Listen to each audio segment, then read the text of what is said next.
ចិត្តគរុកុសលឥឡូវខ្ញុំនឹងបន្តតកតងទៅនឹងចិត្តគរុកុសលថាតើវាមានអត្ថន័យយ៉ាងម៉េចចិត្តគរុកុសលគឺជាវិទ្យាសិក្សាអំពីចិត្តការគិតអារម្មណ៍និងអាកប្បកិរិយារបស់គ្រូនិងសិស្ស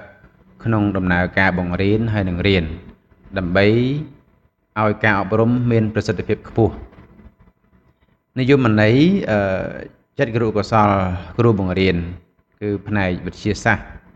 ដែលសិក្សាគឺមានទៅលើ4ចំណុចនិយមន័យរបស់វានឹងគឺសិក្សាទៅលើចិត្តរបស់សិស្សរបៀបសិស្សរៀនទី3គឺភាពខុសគ្នារវាងសិស្សម្នាក់ហើយទី4គឺវិធីដែលគ្រូគួរប្រើក្នុងការបង្រៀនឲ្យសមស្របនេះគឺជានិយមន័យនៃការសិក្សាចិត្តគរុកុសលសម្រាប់គ្រូបង្រៀនហើយគោលបំណងនៃការរៀនចិត្តគរុកុសលឬក៏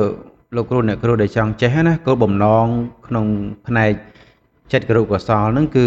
មាន5ចំណុចទី1គឺឲ្យគ្រូយល់ចិត្តសិស្សបានល្អទី2ឲ្យគ្រូអាចជ្រើសរើសវិធីបង្រៀនសិស្សឲ្យបានត្រឹមត្រូវទី3ជួយលើកទឹកចិត្តសិស្សនិងអភិវឌ្ឍសិស្សទី4បង្កើតបរិយាកាសរៀ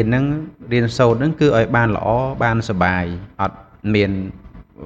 បញ្ហាឬក៏កើតទុក្ខមិនសុខចិត្តអីទេអានោះសម្រាប់លោកគ្រូអ្នកគ្រូដែលបានសិក្សានៅគរុកុសលចំណុចចុងក្រោយទី5គឺ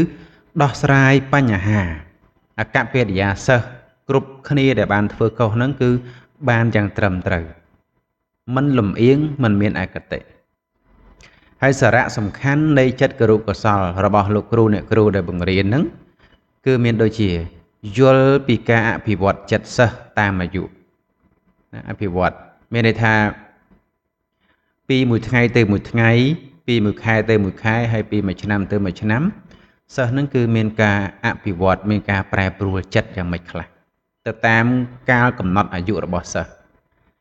យល់អារម្មណ៍និងបញ្ហាផ្ទាល់ខ្លួនរបស់សិស្សប្រុសគឺយើងយល់អារម្មណ៍របស់សិស្សប្រុស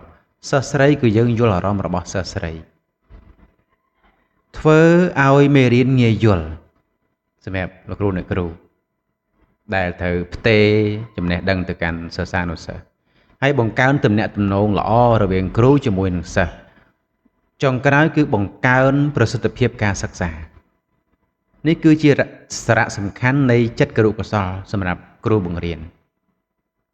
ហើយផ្នែកសំខាន់នៅក្នុងចិត្តគរុកុសលហ្នឹងគឺមាន5ផងដែរបាទនេះចំណុចសង្ខេបដែលខ្ញុំលើកមកទី1គឺ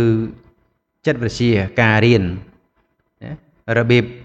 សិស្សរៀននិងការចងចាំរបស់សិស្សក៏ត្រូវដឹងដែរទី2ចិត្តវិទ្យាទៅលើកុមារនិងយុវវ័យ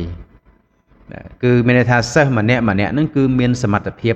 មិនដូចគ្នាទេគឺខុសគ្នាអត់ដូចគ្នាទេអញ្ចឹងក្នុងនាមយើងជាគ្រូបង្រៀនទៅធ្វើម៉េចទី3គឺចិត្តវិទ្យាភាពខុសគ្នារវាងបុគ្គលទៅបុគ្គលណាអាខាងលើនោះគឺវាតកតងទៅនឹងផ្លូវចិត្តហើយនឹងសង្គមផងសង្គមគឺបែងចែកច្រើនបងប្អូនចាំមានឱកាសលើកក្រោយមាននេះខ្ញុំនឹងបកស្រាយតកតងទៅនឹងសង្គមទៅមិនសង្គមខាងក្រៅនិងសង្គមខាងក្នុងទៅវាយ៉ាងម៉េចទី4គឺចិត្តវិទ្យាជំរុញទឹកចិត្ត motivation វិធីធ្វើឲ្យសិស្សចង់រៀនខ្ញុំធ្លាប់ទទួលពីសិស្សដែរសិស្សខ្លះគាត់ធុញណាបងប្អូនចូលដល់ម៉ោងពុបរៀនពុបអញ្ចឹងគាត់អត់មានអារម្មណ៍រៀនទេយើងអត់បាន refresh គាត់យើងអត់ refresh គាត់ទេពេលអញ្ចឹងមកគឺចាប់ផ្ដើមរៀនខ្ញុំធ្លាប់មានបទពិសោធន៍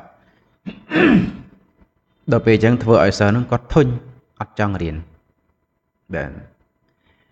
ទី5ចំណុចចុងក្រោយគឺការវាយតម្លៃនិងវិន័យរបស់សិស្សបាទវិន័យរបស់សិស្សសំខាន់មែនទែនបងប្អូនសាលាណាក៏ដោយមិនថាសាលារដ្ឋឬក៏ឯកជនទេកាលណាបើកំសោយវិន័យហើយសិស្សនឹងបាត់បង់ការសិក្សាយ៉ាងងាយហើយសិស្សនឹងក្លាយទៅជាគំរូមិនល្អនៅក្នុងថ្នាក់រៀនក្នុងសាលារៀនក្នុងសង្គមជាតិប្រទេសជាតិផងដែរអនាគតទៅហើយតួនាទីរបស់គ្រូតាមចិត្តគរុកុសលគឺអានេះនៅក្នុង ការស្រាវជ្រាវណាប៉ុន្តែបើទូនាទីរបស់គ្រូនៅក្នុងពុទ្ធសាសនាគឺមាន5បាទមាន5ហើយខ្ញុំបាទធ្លាប់បាននិយាយហើយខ្ញុំមិននិយាយដដែលទេទី1គឺណែនាំបាទណែនាំគឺណែនាំបើដោយសង្ខេបគឺ2ណែនាំឲ្យប្រឹងរៀនសូត្រហើយនឹងណែនាំឲ្យធ្វើល្អចែកចេញជា3ទៀតល្អដោយកាយល្អដោយវាចានិងល្អដោយចិត្ត3ទី2លើកទឹកចិត្តសិស្ស motivate លើកទឹកចិត្តសិស្សនឹងគាត់រៀនមិនកើតរៀនមិនតាន់គេមិនអាចជន់គាត់ថែមទេគឺត្រូវលើកទឹកចិត្តគាត់សិស្សដែលឆ្លាតពូកែដូចគ្នាត្រូវលើកទឹកចិត្តគាត់ដូចគ្នាទី3ជាគំរូល្អបាទគ្រូដូចខ្ញុំនិយាយក្នុងคลิปវីដេអូខាងដើមនេះគឺត្រូវធ្វើជាគំរូល្អមិនអាចញ៉ៃញ៉ៃឈោងឆាង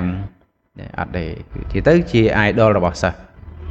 ទី4ជាអ្នកស្ដាប់និងយល់ចិត្តគឺស្ដាប់សិស្សយល់ចិត្តសិស្សកុំនិយាយយកឈ្នះតែឯងអាងទៅខ្លួនឯងគ្រូអញ្ចឹងត្រូវស្ដាប់ហេតុផលពីសិស្សសិនឧទាហរណ៍ថាសិស្សគាត់មានបញ្ហាអីត្រូវស្ដាប់ហេតុផលពីគាត់សិនចេះមួយចេះពីរហ្នឹងទៅណាវាបតកលាគ្នាយ៉ាងម៉េចត្រូវស្ដាប់គាត់សិនហើយយល់ចិត្តរបស់គាត់ទៅគាត់ចង់បានអីដែលពេលដែលគាត់មកទូពិតយើងចុងក្រោយគឺជាអ្នកអភិវឌ្ឍសិស្សទាំងចំណេះដឹងនិងសិលធម៌នេះគឺជាចំណុចសំខាន់មែនទែនលោកគ្រូអ្នកគ្រូត្រូវតែដឹងអានឹងมันអាចអត់បានទេចិត្តគរុកុសលគ្រូបង្រៀនគឺជាគ្រឹះសំខាន់សម្រាប់លោកគ្រូអ្នកគ្រូពីព្រោះវាជួយឲ្យគ្រូបង្រៀននឹងគឺបានល្អ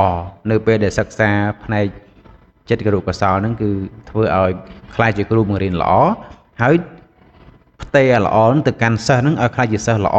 តមកវាឈានទៅដល់ធ្វើឲ្យសង្គមនឹងគឺជាសង្គមដែលល្អហើយរីកចម្រើនលូតលាស់ដោយចំណេះដឹងផងដែរបាទសូមអរគុណ